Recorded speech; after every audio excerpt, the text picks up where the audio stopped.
Hello, everyone.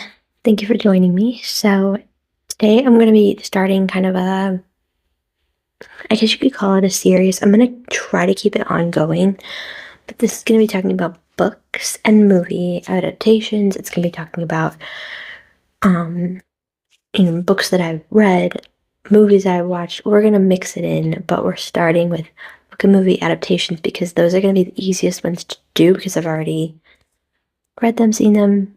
Some I haven't, some I will. In the future. But we're going to start with some easy ones.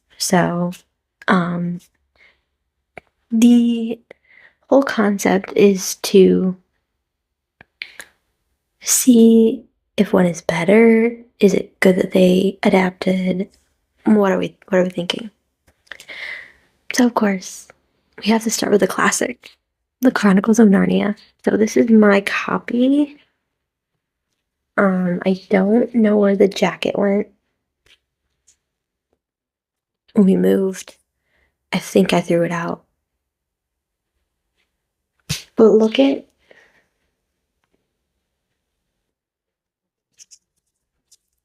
it's beautiful. It's like an ancient book. It feels so good in your hands. And so this one in particular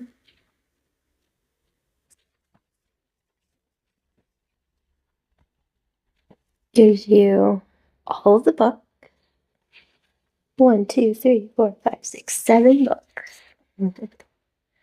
It also has some illustrations in it, like on the top. Like, let me see if I can. In the front, this one most people will know. So this one a lot of people don't know about. And I'll confess, when I first read this series, I did not read this book because I started it and it felt boring and I moved on. But then I read it and it's a great part of the story. So it also gives you a map of Narnia. Whoa. And it gets more detailed as you get into the story. You get to see more parts of Narnia. You get to see, how it all developed and things. And I just think that's really cool. Getting to the point of this video and kind of like moving more into what we're going to be talking about.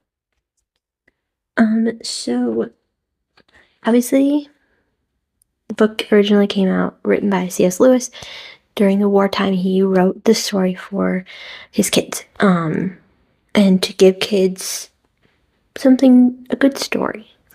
He was not a Christian when he started this book. He was an atheist, and then when he began to craft the character of Aslan and the great one beyond the gray sea, as he says, he started to realize he was describing God and Jesus. And I just think that's so awesome. And that as he began to write and as he got deeper into it, he started to really connect with that and became a believer, which is amazing. All of these books are great. All of these stories tell one big story, and I think that's really cool. But I think I have two favorites, and I also have a favorite of the movies, which we'll get into in a little bit. But my favorite book of the whole series is The Silver Chair, followed very closely by The Last Battle, because it, of course, culminates everything and just brings everything to a close, and it's just so beautiful, and you don't expect what's coming, but it's awesome. So I read this series a couple of times now, I think like 3 times now, and I really do enjoy it. It's very long. You have to be able to dedicate the time to it, so I don't always have the time for it. I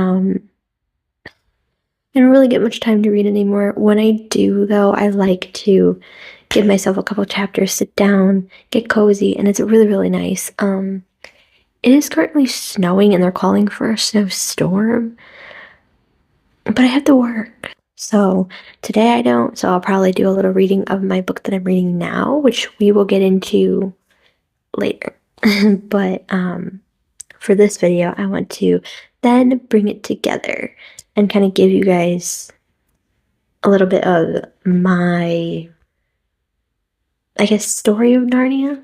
I don't know if that makes sense. So, anybody who grew up in England will have obviously known about it. And there was like a radio show, there were cartoons, the whole thing. I mean, it's a part of their history. And I think that's so cool. I think that, people talk about Peter Pan and they talk about, even like 101 Dalmatians actually comes from British literature. But this is just so much a part of their history. And I think that it's one of the best series you could think of. And so I also decided to pick series because the series are going to be more compact, where I'm going to talk about each thing in one video, whereas like I'm not going to take one video and talk about each book because it's a series. So I'm talking about the story in general, and then I'm going to move into each individual movie. Because for this one, actually all of the books were not adapted, which is another thing that it would make no sense. So, so basically, for me, when I grew up, my family used to do Blockbuster night on Fridays. Yes, I am Blockbuster old. We used to go and we would get Pizza Hut. We would go to Pizza Hut, guys. When you were little, when we were young, back in the day, before the 2000s, we used to be able to go into the Pizza Hut and eat at Pizza Hut. And there was like this game in our location that we would go to. There was Tekken, and I used to play Tekken with my older brother. He's like 5 years older than me. We used to play Tekken all the time, and I would just beat him every time, and I don't know how because I had no idea what I was doing. But we would do that, and then we would go to Blockbuster and we would rent movies. We would rent one for my parents. We were not allowed to see that movie because it was usually above our age limit. My sister could pick one. She was a teen at the time, so she would pick all the teen movies, and sometimes I would get to stay up and watch them with her. Sometimes I wouldn't. And then we would pick one for me and my brother, since we were closer in age. Sometimes I would get to pick it, sometimes he would get to pick it. It just depended on what the movie was. Sometimes we would agree on one, and usually the one that we would agree on, probably close to Resurrection Sunday, was this old cartoon version of The Lion, the Witch, and the Wardrobe that I distinctly remember, and it is ingrained in my memory, of Aslan jumping over the same house over and over and over again, because it was like 1960s animation. Like, it was so low. It was so low. But it was great because I loved the story and I just thought it was so cool. And I also remember, I don't know how long it took, but I know it took a long time. But they did a radio show on this little AM station near us, and it was the full story of Narnia, beginning to end. And this really cool guy with this like deep British voice would just come on and talk and tell the story and read it, and it was just captivating. I can remember that. Then, fast forward to 2005, I had just turned 14, and they announced that there would be in theaters a movie adaptation of The Lion, the Witch, and the Wardrobe. I said, please, can we go? Please, please, please, please, please. I begged my parents to let us go. And my dad said yes. So my mom, my brother, and I got up and we did a whole lunch and a movie thing, and it was so much fun. And I distinctly remember being in the theater and just wide eyes, just the whole world and the the story, it was just so well done. And shout out to the cast. You had William Moseley playing Peter, which I still follow his career, watch some of the things that he's in, and he's a great actor. You had Anna Pompowell playing Susan. She's so pretty, and I love the way they do her hair in these movies. I'm like, how did they do? It's so intricate and pretty. Then Skander Kane's playing Edmund, which, funnily enough, pause for a minute because I actually never really liked this character when I was younger. I was always like, he's a bad kid.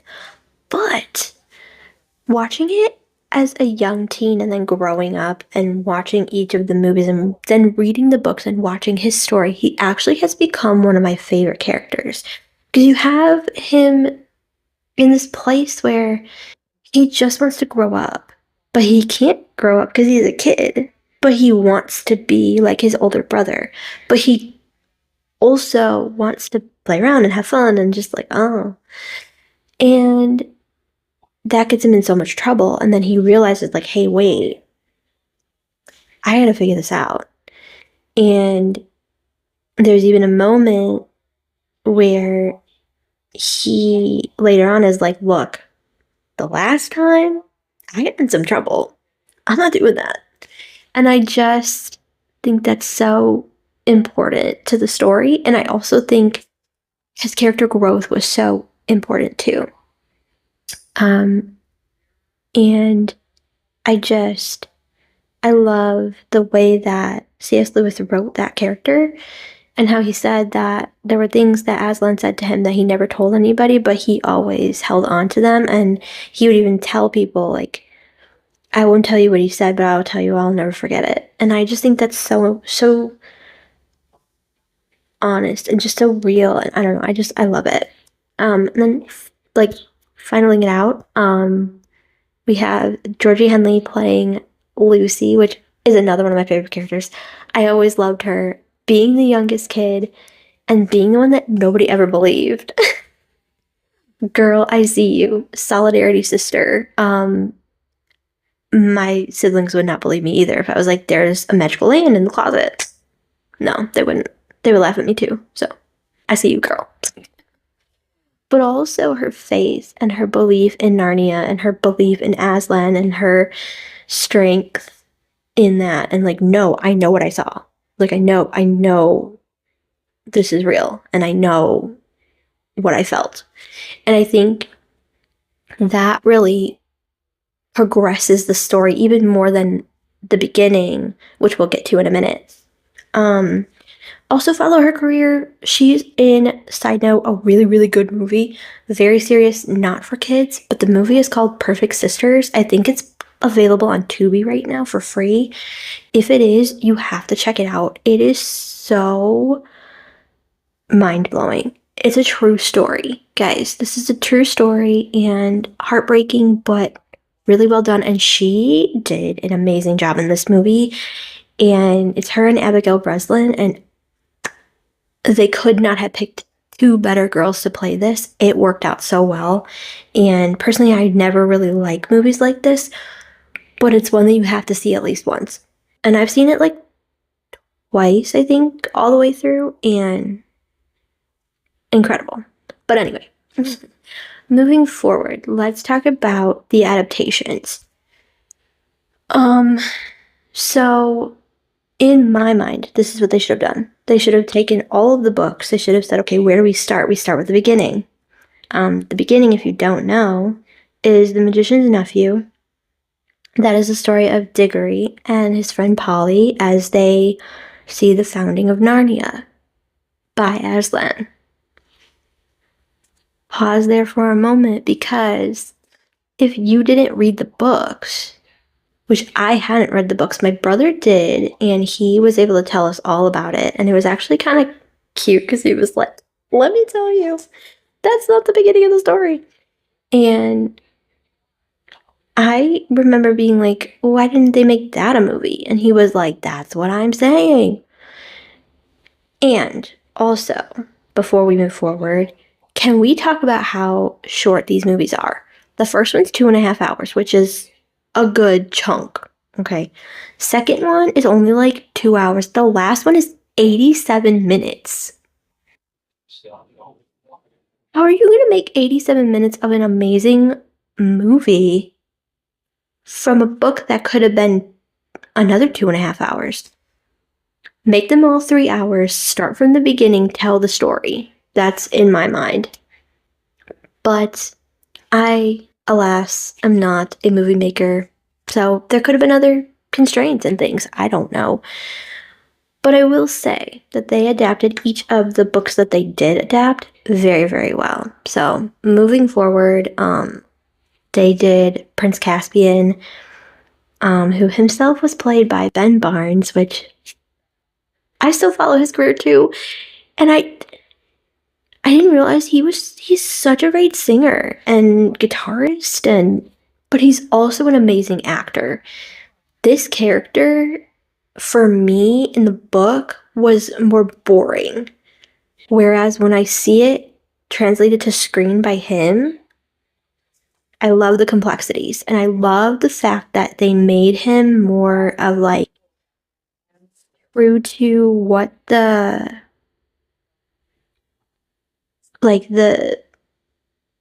people that he came from would be like. You kind of get more of an idea of who they are and where they're from and everything. And I think that was part of it that helped just bring the character to life. And then they adapted my favorite of the movies. They adapted Voyage of the Dawn Treader. This movie, like I said, it could have been so much longer. Like, that was not even half of what they could have done, but they did really good with it. So we have Georgie Henley and Skander Gaines coming back as Lucy and Edmund, of course. I love their relationship because you don't think about it at first. Like in the first movie, you don't think about it. The first like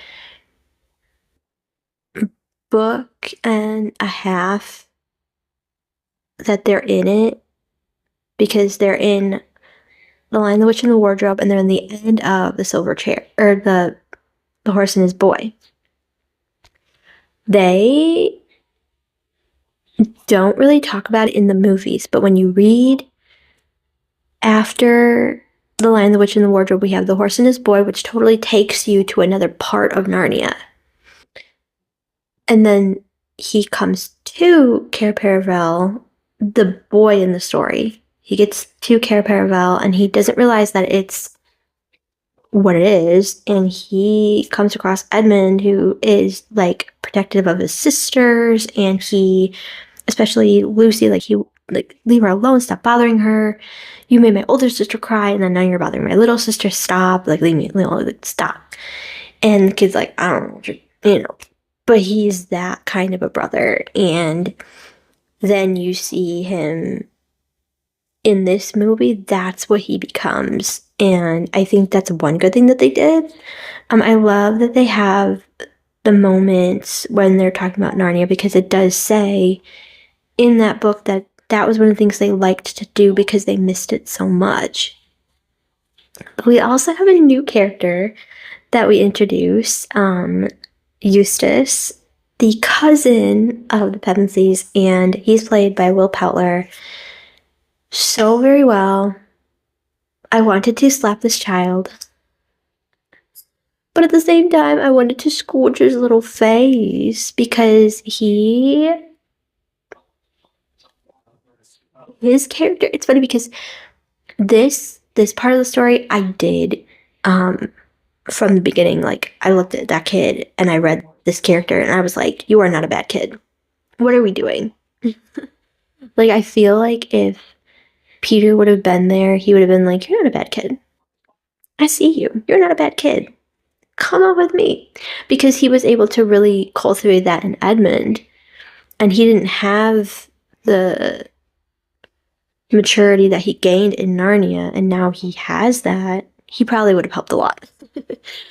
But Edmund actually steps up in this story, and I think that's one thing that I wish they would have pulled more into the movie, because that's one of my favorite parts. I already talked about that a little bit, but he sits with him at one point and is like, look, I know what you're feeling, I know what you're going through. Like, to paraphrase, like, get it together. Like, come on. And I think that would have been kind of cool to see. But that's okay. It ended up being all right. But it was a great, great movie. I think they all, in essence, did really well. Casting was amazing. Wardrobe on par. Directing, each one was great. Cinematography was unmatched. That last movie, I remember going to the cinema with my like whole family. Like everybody went. And my little niece is sitting next to me. And if you haven't seen them or read them, there's a scene in that story with a sea serpent. This sea serpent in this movie is absolutely disgusting looking. They did amazing. But I remember looking at her. She was maybe like 10 or 11 at the time, and I kept going, are you okay? Are you okay? Are you okay? Are you good? Are you good? Are you good? She finally was like, stop. But I was worried that she was going to be scared, because I was like, this is a little bit a lot. But I just remember leaving that movie like, wow. And every time I read that book, I think about that. And when I watch the movies, I think about that. And I just, what a time for movies. It was incredible. And I just really think that this story has touched so many lives. And I think that the fact that these movies exist too, I just continue to wish that they would have made them all, because to see all of them adapted to the screen, to actually have that coming to life, would have been incredible. I don't want to see it now because it's already passed. I don't want to see a reimagining. I don't want to see a Netflix TV show. I don't want to see anything else. Just leave it the way it is. We have our memories. And, it's fine. It's fine. We're all fine. But I do think that each movie has its own special place. And it will always remind me of my teen years. And, graduating high school with that last one. 2010 was the year after I graduated. So I remember it was, kind of a crazy time in my life, and that was such a nice thing to go do. And I remember going to dinner afterward, and we just talked and talked and talked about it. And just before Christmas, I watched all three. Christmas Eve, actually, I watched all three. I do that from time to time. I pull them all out, and I say we're going to start at 5:30, and we're going to be done by 11. And it's just so special. It's such a great journey. And a lot of times, I will take a full summer or a full winter, and I'll go through all of the books, and I need to do that soon. I have so many other books that I need to read, but yeah, I need to do that soon. But having said that, I think this is a great segue into this thing that I'm doing, and I think that there's no real clear winner. There's no real, one's not better than the other. I think they both complement each other, and I think it was really well done. I also love, on the second movie, I remember, I don't know why, that one in particular, I got so into listening to the audio commentary with the cast and the director.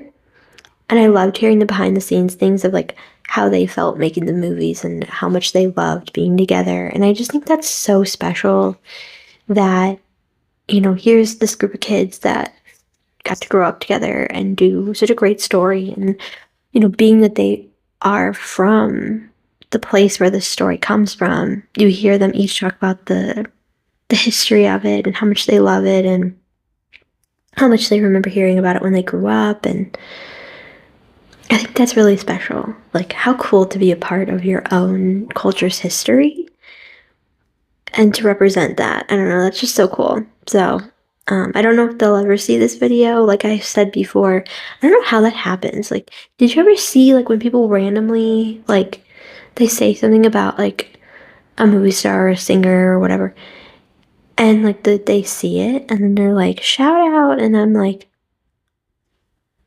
can that happen to me? But anyway, having said that, let's close this out.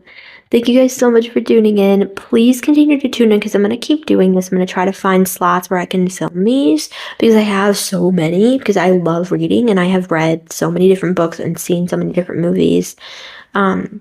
As movies come up, I'm going to talk about movies. As books come up, I'm going to talk about books. I'll talk about what I'm reading currently. I'm going to mix it all in. So stay tuned. We are cautiously optimistic that this is going to work out. We're taking our time. We're going one video at a time, guys. And I hope this is entertaining for you. If you are not subscribed, subscribe, because I have all kinds of content that I'm going to be doing here and there. I have shorts that I've been putting up. I have this, and I am excited to work on this. As I'm going and as I'm getting the time, I'm going to take the time, and yeah. So thank you so much and have a great day. Bye.